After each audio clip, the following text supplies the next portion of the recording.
देखिए, बड़ी दुर्भाग्य की बात है कि एक मालदीव के मंत्रिमंडल के 3 जूनियर सदस्य जो है वो इस तरह का वक्तव्य करते हैं। मैं समझता हूं कि उनको इस तरह का वक्तव्य करने की जरूरत थी नहीं, ना ही जिस पद पर वो बैठे हैं उसको ये शोभा देता है, और ऐसी चीजों को क्षमा नहीं की जाती, इसीलिए उनके सरकार ने उनको सस्पेंड भी कर दिया है। हम यही अपेक्षा करते हैं कि वो परमानेंट सस्पेंशन हो, और वो भी पता चले उनको कि ये नाता जो है मालदीव और भारत का वो इतना नजदीकी रिश्ता है, इतना स्ट्रांग पार्टनरशिप है कि इसको हल्के में ना ले जाए।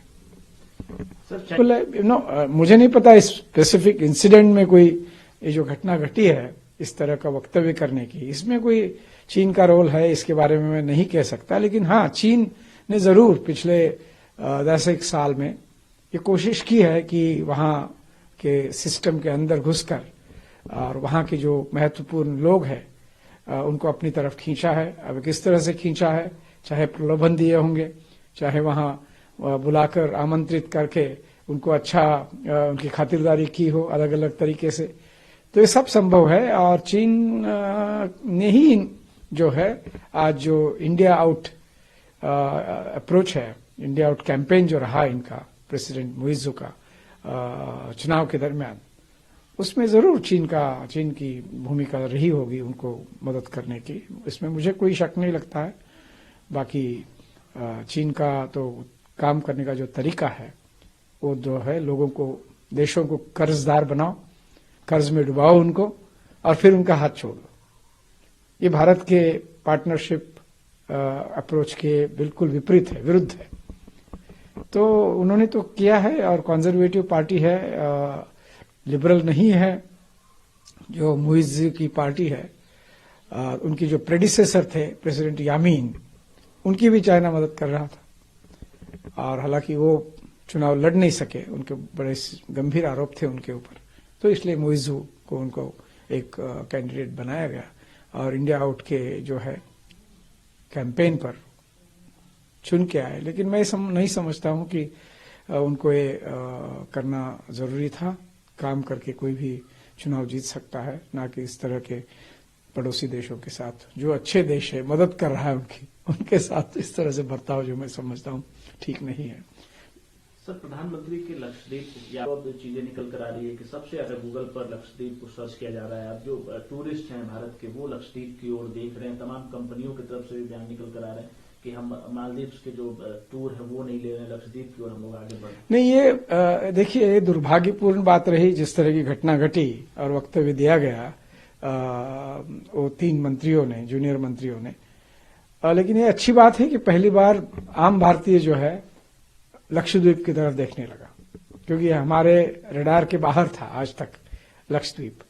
और अगर ये इसी बहाने, इसी घटना के ऊपर जाकर अगर लोगों की लोकप्रियता बढ़ती है लक्षद्वीप के बारे में, और वहां अच्छा पर्यटन का इंफ्रास्ट्रक्चर अगर बनता है, तो भारत के लिए बहुत अच्छी बात है। तो इस दुर्भाग्यपूर्ण घटना में भी एक मुझे सिल्वर लाइनिंग जो दिखती है वो यही है कि हम भी जो है बहुत बढ़िया तरीके से, ये बड़े सुंदर बीचेस है वहां पूरी तरह से साल भर सूरज चमकता है, चंदेरी बिल्कुल बालू है वहां पर, और बड़े ही प्रसन्न, जिसको हम रीफ बोलते हैं, वो है। डाइवर्सिटी, ओशन की जो डाइवर्सिटी ऑफ लाइफ है वो वहां देखने को मिलती है। और चाहे वो स्कूबा डाइविंग हो या और अन्य जो है पानी में, समुद्री पानी में जो स्पोर्ट्स होते हैं, उन सब के लिए बहुत पर्यावरण वहां उपयुक्त है। मैं समझता हूं कि इसी बहाने जो है हम लोग लक्षद्वीप की तरफ देख रहे हैं, तो वहां का विकास करना जो है, और उसके लिए पैकेज भी अभी घोषित किया गया है, तो उसका फायदा उठाकर हमको करना चाहिए। सर, जो विपक्ष की तरफ से प्रेम जो है रखने चाहिए, इस तरह के बयानों को आप कैसे देखते हैं? विपक्षियों ने क्या कहा मैंने देखा नहीं है, लेकिन बात यह है कि जो भी हो, इसको हम घटना को जो है पीछे छोड़कर आगे हमारी जो बाकी और भी समस्याएं हैं द्विपक्षीय संबंधों में इस वक्त, उसको हल करने में हमारे राजनयिक जो है प्रयत्न चल रहे हैं। तो उसकी तरफ हमें अब ध्यान देना चाहिए और जिसको बोलते हैं ना, give the diplomacy a chance. तो डिप्लोमेट्स काम कर रहे हैं इस वक्त इन मुद्दों पर। उनके एम्बेसडर, हाई कमिश्नर को यहाँ बुलाया गया विदेश मंत्रालय में। उसी तरह से हमारे सुना है मैंने कि हमारे भी जो वहाँ हाई कमिश्नर है, उच्चायुक्त है, उनको भी बुलाया गया। तो राजनीतिक मसला है तो उसको हल किया जाएगा राजनीतिक तौर पे। वहाँ की जो पूर्व नहीं, बिल्कुल सही है। आई थिंक मारिया दीदी जो है वह उस देश की जो एक प्रमुख इस वक्त विपक्ष की पार्टी है एमडीपी, उसका प्रतिनिधित्व करती है। वो वहाँ रक्षा मंत्री रह चुकी है।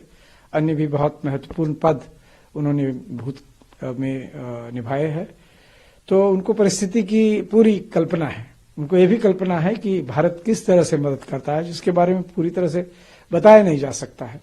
लेकिन एक जरूर है उसका तथ्य कि भारत ही एकमात्र ऐसा देश है जो बिना किसी अपेक्षा के मालदीव की मदद करता आया है 1988 से।